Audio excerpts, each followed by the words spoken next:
All right, pencils down, heads up, Steve. It's time for the NFL report. Steve White, James Palmer with you.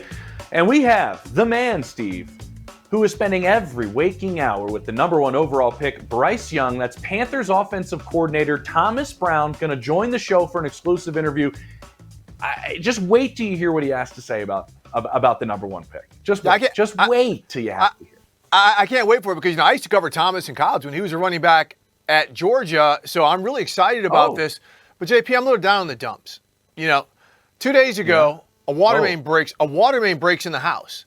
So I got a whole room flooded. My wife's got her family up. My wife Dee's got her family up from Jamaica, so we got this whole room now that's flooded. Water's everywhere. But that's not why I'm really down in the dumps, JP. It was the plumbing bill. Yeah, they're like, it's going to cost you this much. I felt like Vontaze Burfict when I got fined by the NFL for my 15th hit for unnecessary roughness. And you know how big that fine, those fines are. Yeah, you better start mowing lawns around the neighborhood. That's where I am right now. But look, we're also going to have Brian Baldinger.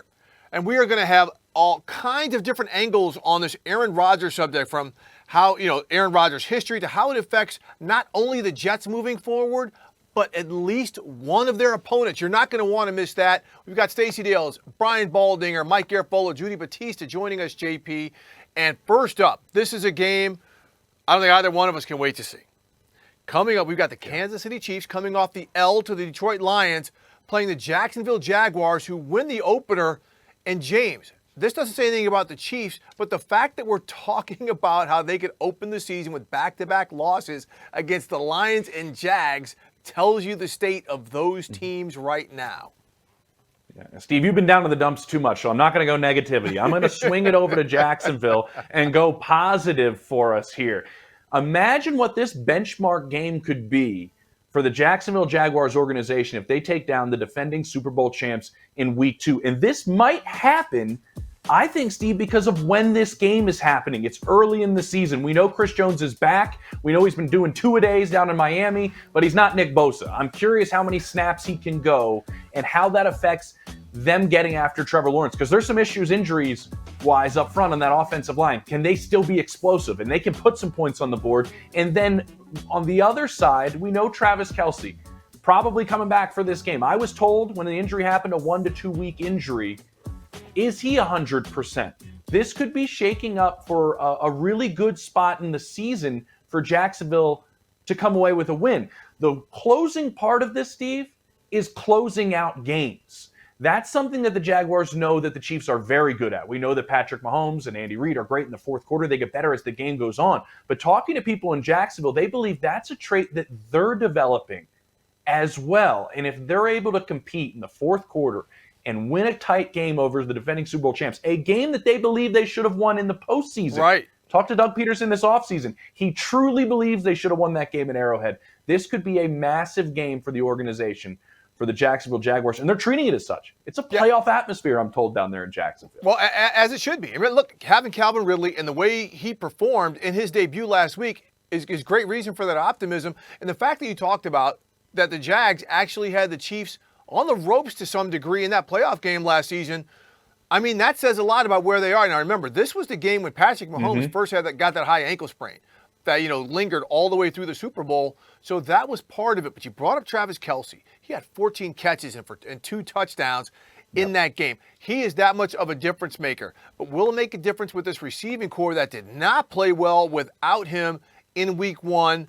Or will the rest of the guys step up to help buoy Travis Kelce? Because all of a sudden, if Kelce's not 100% and those guys aren't showing up, that's when we have to start to wonder if the Kansas City Chiefs might have some greater underlying issues. All right, I'm really curious where Juwan Taylor's going to line up, Steve. I'm really curious how far back he's going to. You weren't saying going to left tackle. You were talking about depth from the line of scrimmage.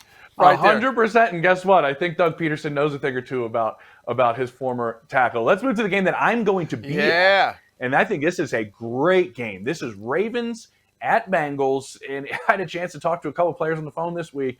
Had a chance to talk to Tyler Boyd, who told me that, yes, that is the worst he has ever seen Joe Burrow play. But the interesting part, Steve, in our conversation is He said, you know why he's so even keel all the time? Because he said this week, nothing has fazed him. He's been the same guy each and every day. Got it a hasn't haircut. bothered him that he went out and threw for 82 yards. Yes, he did get a haircut. He said that was partially because of the way he played, not entirely. But he said, this is why he's wired this way. He goes to Ohio State. My university makes a terrible decision and moves on from him. He transfers to LSU. And his point with this is he has had to grind each and every spot he's been. Nothing's been handed to him in any of the spots he's been, which is an interesting thing to say for a former #1 overall pick. But he said that's why he has this mentality that he can go out and bounce back from things because of what's happened to him in his path getting to the NFL and being the highest paid player in the history of the league right now. JP, if we think he is not going to bounce back, then we need to go get drug tested or something. I need to go have more pipes in my house burst or something, because he's going to bounce back. He's going to bounce back. The issue of this game is not going to be Joe Burrow against this Ravens defense. It's down some DBs, right? They've already had some injuries on their defense. The issue is going to be Cincinnati's defense, because no matter what we want to say about this expanded Ravens offense, they're still going to try to run the ball. And Baltimore's offense was not great in their opener against Houston. They barely surpassed 100 yards on the ground. Lamar Jackson was a little bit here and there when it came to the pass game. They've got some things to work out. But after seeing the Bengals surrender more than 200 rushing yards against the Browns, and they really didn't adjust to fix it. Now, the Ravens, they don't have J.K. Dobbins. They don't have Nick Chubb that Cleveland did. But that defense has got to button it up, or else John Harbaugh, Todd Monken, and that run offense is going to continue to try and pound the rock. Steve, I look at one word that sums up, I think, this entire game, and that is communication. And that involves the Ravens. What are the two position groups that need the best amount of continuity and communication within a game? It's the offensive line and it's the secondary, right? Yep. Those are the two spots that need to continue to talk to each other throughout a game. You mentioned it. Marcus Williams, the leader of that secondary, most likely not playing in this game, hasn't practiced all week with the pec injury. Marlon Humphrey not back yet from the foot injury. Down both those guys. Kyle Hamilton talked about it at length this week about how communication is an issue back there. Yes, they all play Call of Duty with one another. That does happen in the secondary when they're having their downtime. But on the field, having the proper amount of communication against these three dynamic wide receivers is important. And then Ronnie Staley and Tyler Linderbaum, their center and their left tackle, have not practiced all week. Both didn't finish the game on Sunday. That's difficult up front when you're working in a new system in just your second game with it. You want to run the football, and we know DJ Reader and company up front with Lou Anarumo can make some damage. Those are the two spots I'm really keeping an eye on in this game when I'm going to be there on Sunday. Yeah, I mean, talking about interesting defenses, we saw the Dallas Cowboys put a 40-love dunk on the Giants in the opener. Micah Parsons, at every level, they dominated. Well, guess what? They've got Zach Wilson and the 1-0 Jets this week. But on paper, it looks like an absolute domination for this Cowboys going up against a quarterback who has still not found himself. He was Aaron Rodgers' backup. But this is what we're going to do, because we're going to talk about Aaron Rodgers exclusively. But I'm going to tell you how Aaron Rodgers' injury affects more than just the Jets. Within minutes of him going down Monday night, you better believe all the Cowboys coaches, analytics people, scouts, everybody had to scrap their game plan for their defensive install against Aaron Rodgers. And remember, there are coaches on the Cowboys staff who are with Mike McCarthy and the Packers. They know how Aaron Rodgers operates. Scrap that and get ready for Zach Wilson. So what do they have with Zach Wilson? Preseason tape with him in Nathaniel Hackett's system. So they had to go scour that. And we know in the preseason, they don't do too much. They had to watch this game again to see what worked for the Jets. And then they had to also go back and maybe look at some of Zach Wilson's stuff that he did the last couple seasons when he didn't play well. You have your scouts going back, look at their reviews out of him when he was coming out of BYU. So there's a lot of detail for the opponent this week, the Dallas Cowboys, that they had to go to that they were not expecting to go to. That's just another trickle-down aspect of Aaron Rodgers' injury, JP. And you have to think it's week 2, right? So some of this work is done by some people in that building during the end of preseason. I mean, They were probably a ways down in terms of their preparation about where they were with this, and because of their understanding of Nathaniel Hackett and the understanding specifically of Aaron Rodgers. And I'd like to talk about Rodgers moving forward, and we're going to talk backup quarterbacks and their importance with Thomas Brown coming up in his interview, because I think they have an experienced, very good one there in Carolina. And so there were questions, Steve, going, all right, where do the Jets go? Who should they bring in? The best quarterback, if you ask around the league for the Jets right now, is Zach Wilson. Because he has an understanding of the system, and anybody you bring in that has to learn that system and play exponentially better than him probably doesn't really exist for your liking or your ability to go and get that quarterback. What I'm curious about is because these two have sparked up a very good friendship throughout this training camp, and that's Aaron Rodgers and Zach Wilson. Is Rodgers going to stick around and work in the room with Zach Wilson and Nathaniel Hackett and company and making sure this young quarterback is set up to succeed the best he can? Now, again, I should put this clearly. That is not Aaron Rodgers' job right now. His job is to get healthy, and his job is to rehab and go through all this. But he has talked about how rejuvenated he has been, Steve, coming and being with these guys, throwing with everybody in the offseason, and being around this young group. He could do wonders for helping out Zach Wilson because he knows this better than anybody else. I'm curious to see what role he plays moving forward. James, and this is why I'm so glad we have Stacey Dales on, right? Stacey, a world-class athlete, an Olympic basketball player. It seems like it's a fairly simple ask of Aaron Rodgers. Hey, once you've had your surgery, come back and help.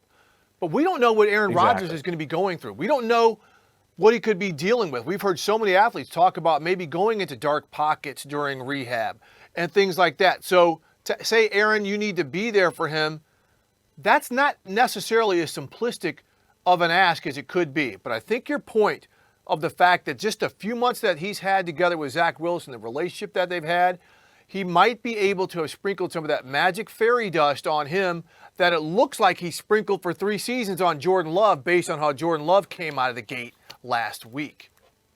Man, I was talking to Tracy Wolfson in Foxborough last Sunday. She goes, we have the Jets-Cowboys. Can you believe it? I can't remember last time we did a Jets game for our big broadcast on CBS. Well, we had Zach Wilson against the Cowboys. Well, coming up, we have the number 1 overall pick, Bryce Young's mentor, sidekick, the guy who was molding him, Thomas Brown, the offensive coordinator for the Carolina Panthers. This is going to be ridiculous. Stick with us on the NFL Report.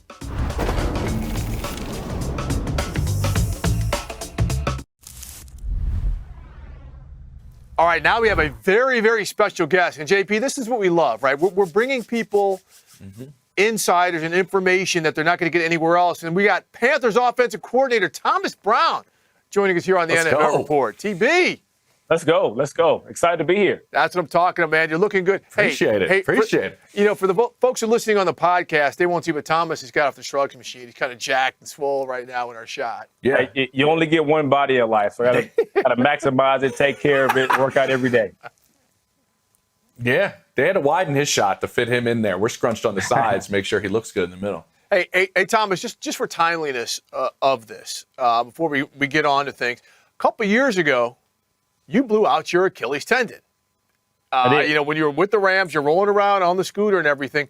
Look, you're a former world-class athlete, NFL running back, college running back, but what is that experience like? And just kind of walk us quickly through your rehab.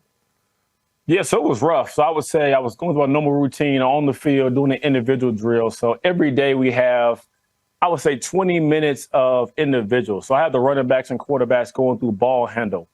And so I'm just kind of making those guys react off of me. And I make one step, and I feel like somebody just threw a football at the back of my ankle. So I turn around, look behind me to try to see if a ball was on the ground. And I realized there was no ball there. So I tried to go take a step, and I just felt my whole kind of ankle and foot drop. So I turned to Reggie Scott and Sean McVay, who kind of standing by each other, and said, I think I just tore my Achilles. And so they thought I was joking, but I was obviously very serious about tearing the Achilles. And so Reggie asked me, are you sure? And I said, Reggie, I'm not a doctor, but I'm pretty sure I know what happens, what goes in between the same little spot, and it is missing right now. And so my first thought was, can I get off the field? Can I walk off the field? So I did walk myself to the training room. And so a number of emotions are going through my brain. Luckily for me in that position, I'm no longer playing, so it won't affect that aspect of it. But I can imagine from a player standpoint, right, how devastating it's going to be when it comes to the initial injury, being out for the entire year, but thinking about just the rehab process going back and kind of recovering from the injury. And for myself, I mean, I'm a fairly older dude. Now I try to still be somewhat relatively young, but it took me a good, 8 to 9 months to get back to doing everything I wanted. You were like 35. You were like 35? Yeah, you're younger than Rodgers. Yeah. Yeah, for sure. So, I mean, I think being able to try to build back and get back into 100% shape was was a tough challenge for me in my life, but it's different when it comes to being a washed-up coach versus being a player in your prime. Come on now.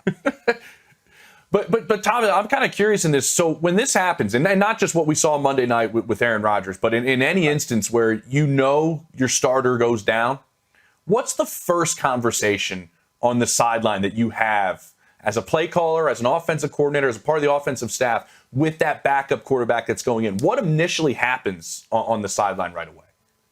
Well, the first thing for me is just trying to make sure you ease his mind when it comes to the moment of having to come in that type of opportunity. I think every time you have a major injury on the field, I think every player kind of has that thought in the back of their mind about some significant injury happening. So my role is going to be to try to calm those guys down as much as possible. All those guys to play with a quiet mind and kind of get those guys rolling once the play starts.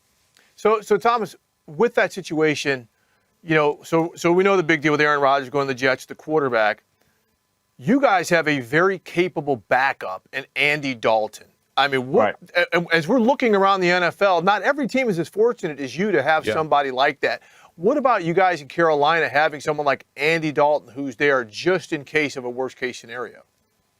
I mean, I think just from the standpoint of what you mentioned, Steve, about being worst-case scenario, but I think more importantly, the everyday process of him being able to pour into Bryce from his experience, right? His exposure from being in this league for a very long time, how open Andy is, how he communicates in the media room, but also giving Bryce kind of just subtle tips and tales on the football field to help us with his overall development is awesome for us. So he's been through a lot of games, Andy Dalton, and he's watched the film the next day with coaching staffs a lot. Bryce did that for the very first time after your game on Sunday. If you could take us, Thomas, into that room and kind of what that first film session was like after Bryce's first game, what went down in there? Well, first off, we're all very disappointed about the outcome of the game. I think anytime we lose a football game, I've always been a very sore loser. My mom reminds me from time to time from the age I was 8 years old up until now. But I think being able to build upon some of the positive things we did offensively, but more particularly when it comes to Bryce and his overall growth and development, when you look at the tape and talk about the positive takeaways, you look at how he operates the system from a huddle standpoint, but also the sideline communication I thought was really good, especially for his first opportunity time being out. But what an opportunity to learn, like first week one, have adversity. And what I love about adversity is the opportunity to be able to take on the challenge, to learn and grow from it. And Bryce is as good as I've been around when it comes to taking on those challenges. So when you're game planning, now that you've got a baseline, right, from the game against Atlanta, now you go to the Saints on Monday night. I mean, what is Bryce's approach? Because everything we saw in college was, okay, let's go get it. We know we did wrong. Let's go get it. Kind of tell us what it's been like working with him going into week 2. I'm in the exact same way. I think one of the things I love about Bryce is his overall approach. Remember back when we were kind of going through the process of evaluating quarterbacks. So we're on a couple planes flying around the country to interview quarterbacks, but also watch those guys throw in person. And so I meet with all the quarterbacks, and I'm asking those guys some similar questions. And one of the questions I asked all the quarterbacks was, just take me through, okay, the game is done. It's Saturday night. What's your weekly process from the time the game ends to the next game? And so most quarterbacks had probably I would say 10 to 15-minute response, right? So we're 17 minutes into Bryce answering the question, and we're still on Tuesday morning. So I think when it comes to his overall development, like he has a great approach, a great process towards understanding how to move on past the game, learn from those mistakes, but also build upon what he did well as well also. Well, Thomas, it was all of you guys on that plane, on this offensive staff going around. I saw a bunch of you guys at Ohio State at C.J. Stroud's pro day, and you guys were making the rounds. With that said, all of these offensive minds you guys have on this staff, how do you, I guess, in this process with a young quarterback, a number 1 overall pick, as talented as Bryce is, kind of divvy up who does what? How does it get split? Is there a meeting before? Like, do you guys devise who handles what? How does it operate within a staff when you're trying to mold him early on?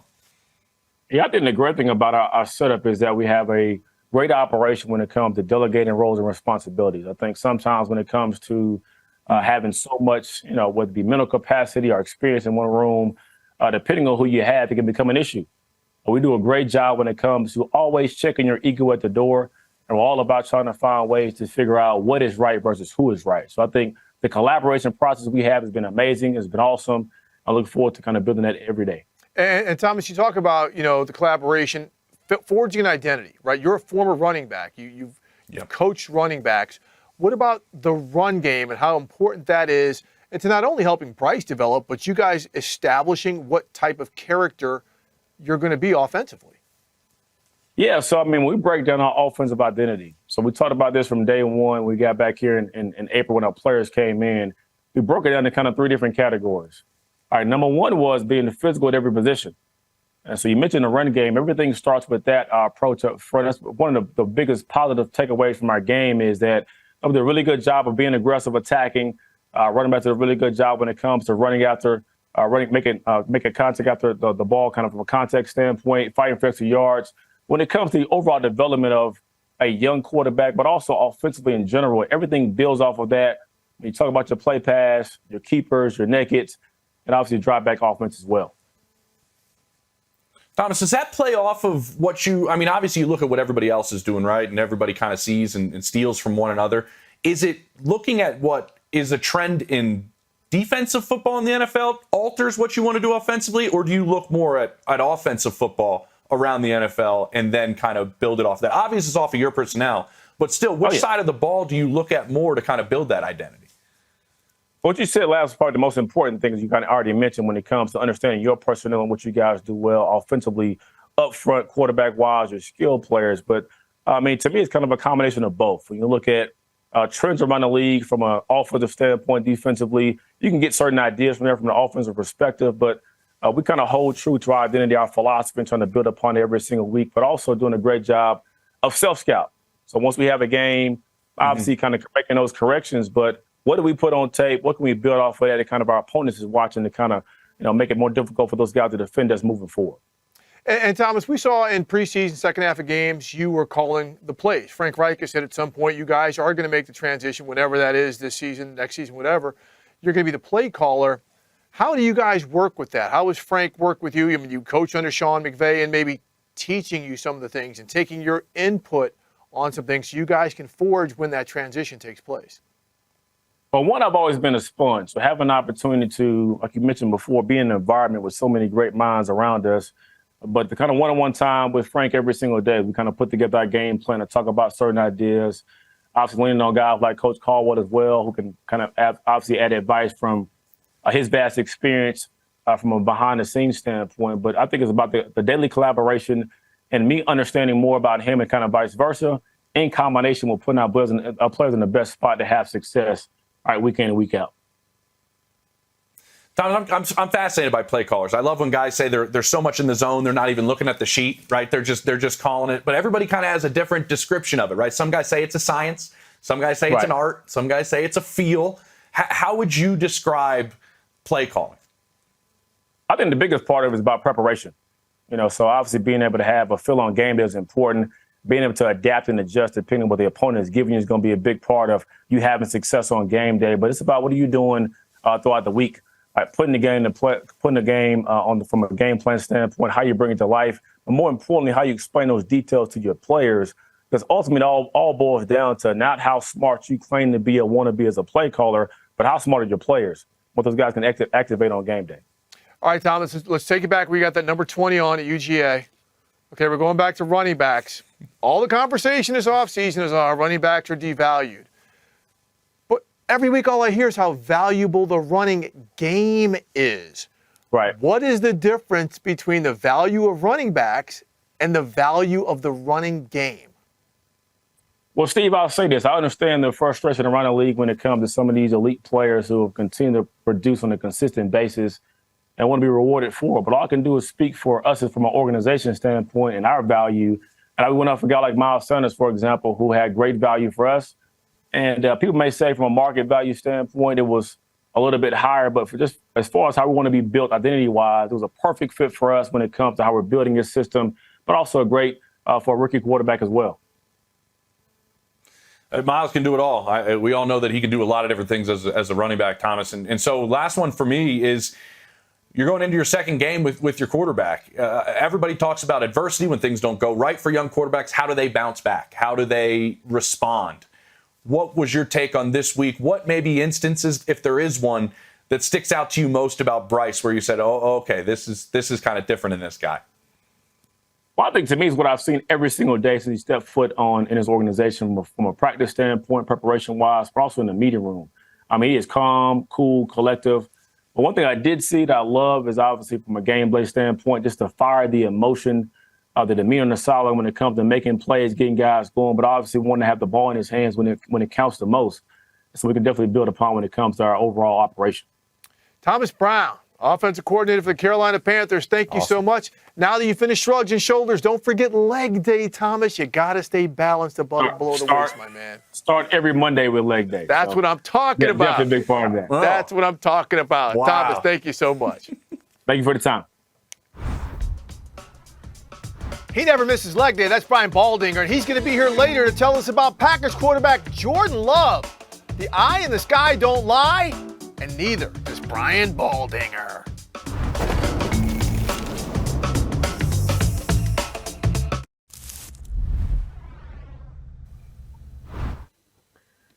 Welcome back to the NFL Report, and just like every Thursday, we're joined by Brian Baldinger. And Baldy, we love that you get to listen to our interviews each and every week, and Thomas Brown's breaking down play calling.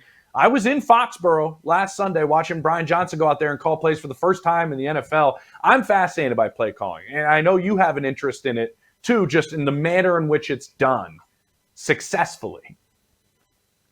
Well, look, I mean, if you look at, like, why would Brian Johnson change what Shane Steichen did last year with Jalen Hurts? Mm-hmm. Like, they're a deep shot team. Okay, they're a quarterback. You got to count for them in the run game. They're a power run team. Like, they just do certain things that they're really good at. And the Patriots knew that. And the Patriots had a good game plan. They played a lot of zone. They clouded all their deep shots. The Eagles didn't get one play down the field to A.J. Brown or to Devontae Smith. Not one. They averaged 5 yards, an attempt. Like, they should be up around 8 yards an attempt. All right, we're not getting carried away with stats.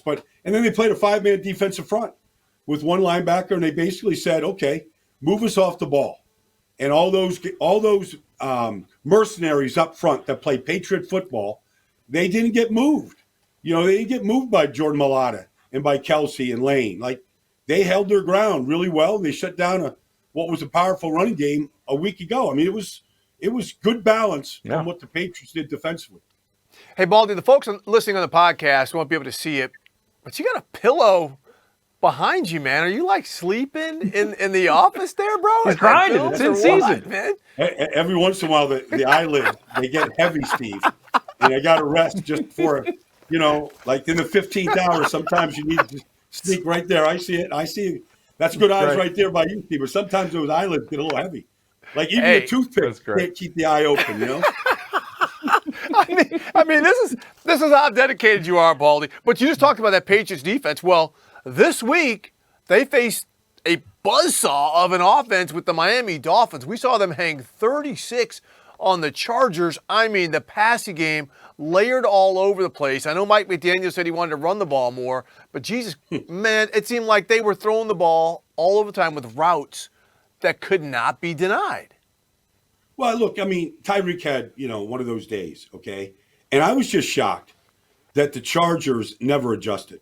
Like, you got, like, I've seen Bill Belichick play elite receivers, and they will cloud them. I don't care what the name of the back of the jersey was. Could have been Chad Johnson back in the day, They had a cloud over the top. And this throw right here by Tyreek, like, where is the safety over the top on that? That 35-yard touchdown, this game winner right here, you're going to put Mike Davis on him. There was nowhere else that Tua was going but to Tyreek. And so, like, this is the first play of the game. I don't know. They're in some kind of a walk away with Khalil Mack. The safety wasn't sure if they were going to clamp him in the zone. Like, he was just too wide open all day. And I just don't believe the Patriots will let that happen.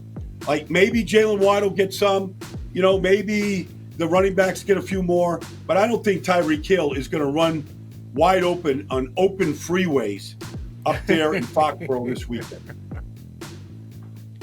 I'm curious, Baldy, what on the other side of the coin with the way Mike McDaniel does things, in terms of when he sees this Sunday and you want to see what Bill Belichick's trying to take away early, what does he do as an offensive mind to adjust to an experienced defensive caller like Bill Belichick? Well, there's formations. Like how are they playing formations, James? I mean, bunch formation. Are they manning it? Or are they zoning it? There's so many different factors that you're just sending indicators. Is there going to be a lot of more pre-snap motion this week, and how the Patriots handle that? Do the Patriots disguise their motion and tell you that they're playing man and then play zone off of it? I thought it was interesting last week. The Eagles took a deep shot to A.J. Brown. And, it's a classic Jalen Hurts and A.J. Brown. And there's Gonzalez and Mapu, two rookies that bracketed it. You couldn't have walked through it on Friday afternoon any better than they executed it. Mike wants to see that. Like, are they going to bracket our deep shots? Are they going to cloud it? And if they do, then the underneath should work, should open. Are they going to play zone? Are they going to mix it up? Are they playing half field man, half field zone? Like, Mike's looking for all those indicators. And then for any indicator that he sees, he's got a beater for it. Whether it's a man beater, whether it's flooding the zone. But the good thing is Tua was so clear in what he was looking at last Sunday.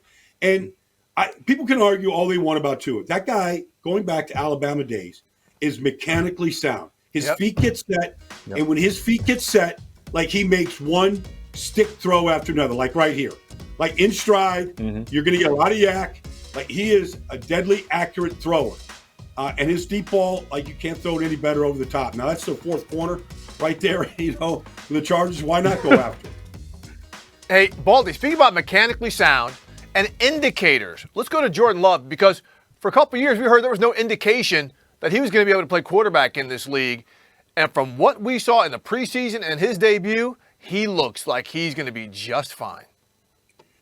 Well, I mean, just think about the receiving core. He's throwing to Jaden Reed, their second-round pick. Yep. Romeo Dobbs, their second round, for a year or two right now. That touch, the floater to Romeo Dobbs, all right? Just a back shoulder fade in the corner of the end zone. We've watched Favre do it for 15 years. We watched Aaron Rodgers do it for 15 years. And we might just watch Jordan Love do it for 15, because he threw it just the way both those Hall of Famers threw it. Like he knew exactly where to put that ball and let Dobbs go get it. All right, Baldy, that's really great stuff. We're going to make a transition from Jordan Love to the story of the week and Aaron Rodgers. And Baldy, we will see you next Thursday. Yep. But here's Rodgers post-surgery on IG. Thank you to every person that has reached out, called, texted, DM, connected through a friend, etc. It's meant a ton to me, and I'll try to get back to all of you soon. I'm completely heartbroken and moving through all the emotions, but deeply touched and humbled by the support and love. Please keep me in your thoughts and prayers as I begin the healing process today.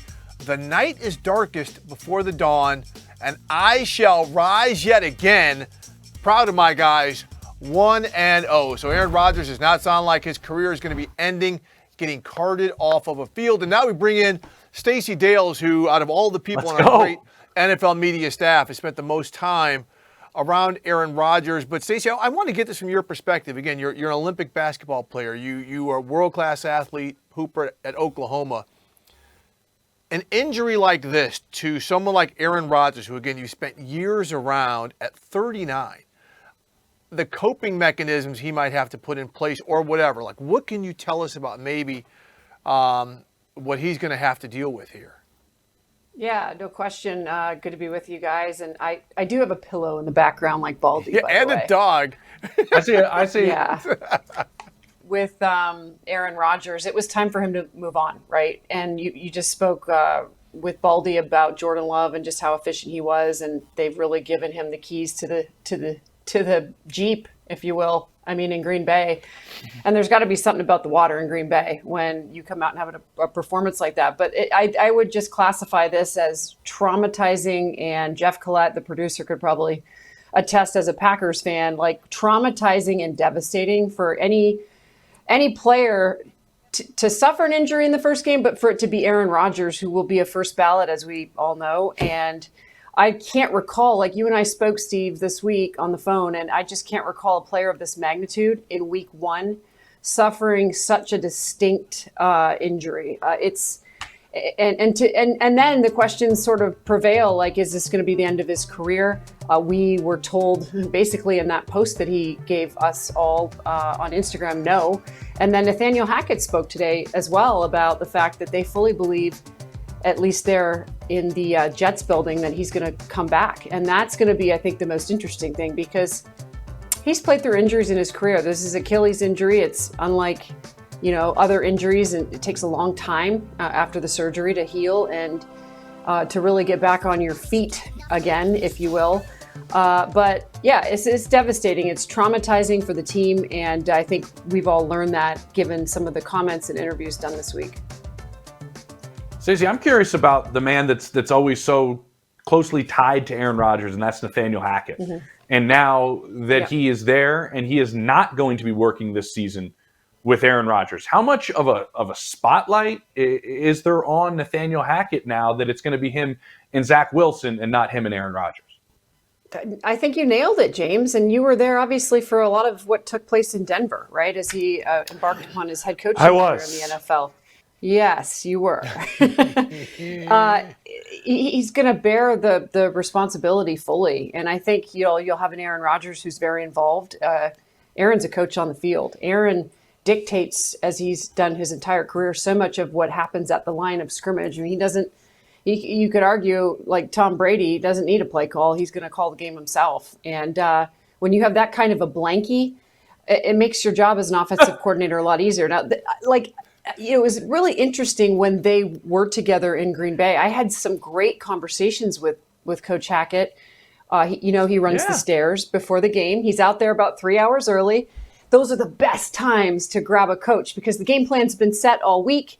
They're finally ready to just go let it rip. And, finding ways to stimulate Aaron Rodgers every single day with every single game plan is extraordinary to hear from the offensive coordinator. So now fast forward. And he's going to have a great deal of responsibility in making sure Zach Wilson is capable and in good situations to get the football out and make sure this team believes in him. But I'll tell you what, if you can run for 172 yards like they did,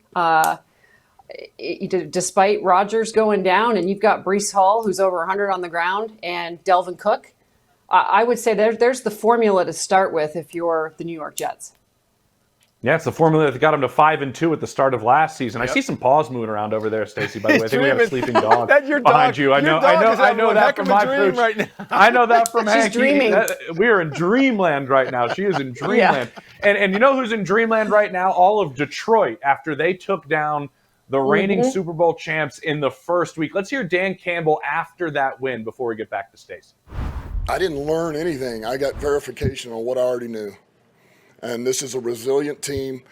It already was a resilient team, and we added pieces to that resilient team. So we're built to handle some stuff, and we did that today against a very good opponent.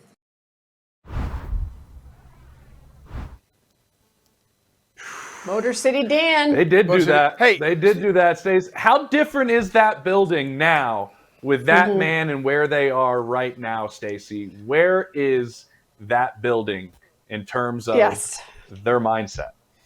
I am so passionate about this. Like, okay, if you don't believe in the Detroit Lions, and I'll put my neck out there for this team, these are a bunch of ballers. When you walk in that building, this is a group of winners. I mean, obviously, we saw them go on the road. I don't care, no Travis Kelce, no Chris Jones. I mean, obviously those are really incredible players and are going to be, impactful for the Chiefs this season. But that is, as you know, James, you're there all the time at Arrowhead. That environment, that's 142 decibels of noise in your ears. Now, here's what I'll say about Detroit. That Ford Field is going to be obnoxiously loud. So when you cover a game at Ford Field, they've got an open press box. So listeners out there, what does that mean? You guys know there's no shield, there's no glass. It is open. So when I do a game there, I literally have to take my noise reducing headsets or my earplugs and I got to put them in because it is deafening at that field. And the culture is really incredible. Jared Goff has been revitalized. He's playing, I wrote it down, 359 pass attempts without an interception. Are you kidding me? Yep. I mean, their longest streak ever. Their rookies have been sensational. So it's an exciting time in Detroit. And Stace, the fact they're playing a Seahawks team that's going to be desperate, I just want to know, the Blue Man Group, Chauncey Gardner-Johnson's calling for everybody in Detroit to come in, with blue ski mask. You have 5 seconds. If you were there, would you be rocking one? 100, a hundy P, a hundy Yes. P. There we go. There we go. Yeah. Stacey Dales, you're going to be back with Not us even soon December because yet. we're just clearing our throats with you. You are fantastic. We love you. Go pet the dog that's in dreamland right now, because when we come back to the NFL report, we're going to take a deeper dive on the Aaron Rodgers effect, and we're going to hear from Mike Garafolo and Judy Batista, who were on hand when things fell apart. Kind of Monday night.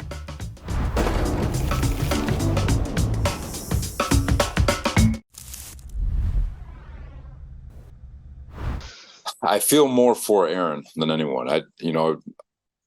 He's invested so much into this organization, so much into this journey that he's embarked on, and wanting to be a part of what we've got going here, and how much he's invested in not only this organization but his teammates, himself, this fan base.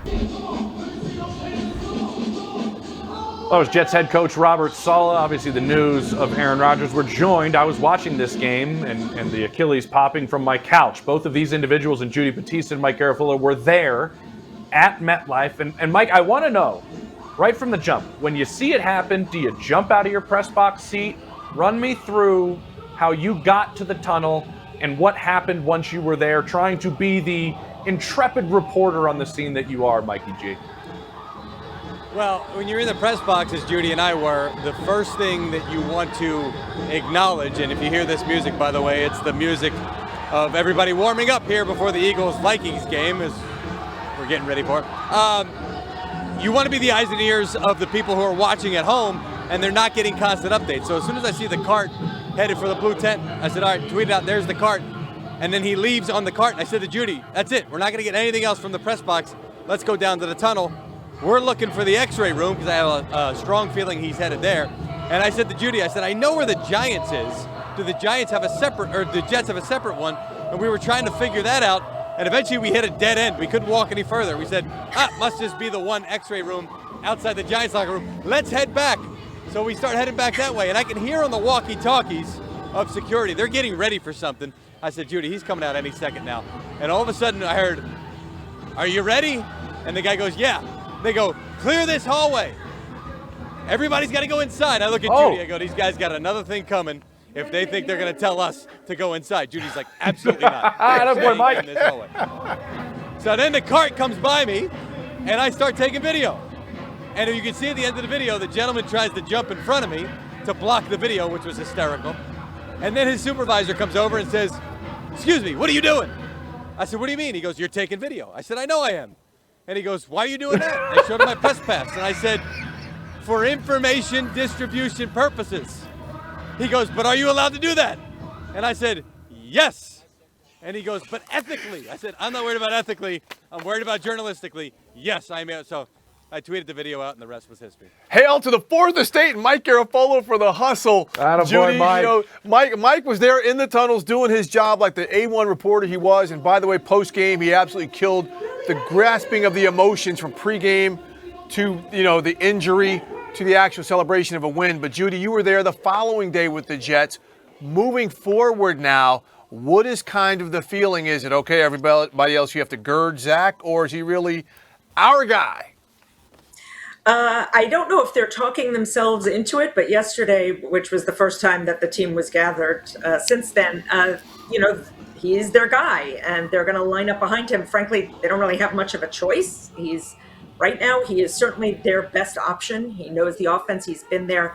And they all talked about how improved he has been since OTAs and training camp. So I think the message had come from Saleh, like, okay, you had like the 48 hours to sort of mourn this injury, and now you've got the Dallas Cowboys, and you've got 16 games, and you're 1-0, and so it's time to get ready with Zach Wilson. Dalvin Cook, who is like basically the newest member of the New York Jets, I thought had the most interesting balance of emotions because he was a little bit wistful. He said he had come there hoping to get a handoff from 8. He said from a great. Obviously, that's not going to happen this year. But then he said, like, Zach knows we've got his back. Like, we've all got to play better for Zach. And then he talked again about how much confidence he has, which is a big thing for the Jets because last year that was a shattered quarterback. And so the fact that he's got confidence in himself and that the team around him has confidence in him is a big, big deal if this is going to work. Yeah, Mike, I want to ask you about that shattered quarterback. Have the Jets looked elsewhere yet? I'm assuming that started. Any look at a backup, a veteran backup? What are their options around Zach Wilson? Yeah, backup is the key word because they don't want to bring in anybody that anybody else would be clamoring for, or any of the fans would be clamoring for. They want to make it clear that Zach Wilson's got a clear runway here. So any of the options would be uninspiring from a starting standpoint. Not that there are any inspiring ones. The Jets source told me immediately, Zach Wilson gives us the best chance to win. So they definitely want to make sure that he's got his right mind about him. Right now, they're going to elevate Tim Boyle from the practice squad. They've got 3 elevations that they're allowed to do before they have to add him to the roster permanently. So I wouldn't be surprised if Zach Wilson is the only quarterback on the active roster, perhaps for the next couple of weeks while they bounce Boyle back and forth, and then maybe add another long-term solution. All right, Mike and Judy, we know you guys are on the clock. Salute to Mike Garafolo for talking through the sound checks. That is a very difficult part of the things that we have to do. So props, my brother. Judy, great column on NFL.com/Batista. So make sure to check out the column on the Jets' future. And JP, that Aaron Rodgers injury has sparked a new conversation about artificial turf versus grass. So when we come back on the NFL report, what's it going to be like under guys' feet moving forward?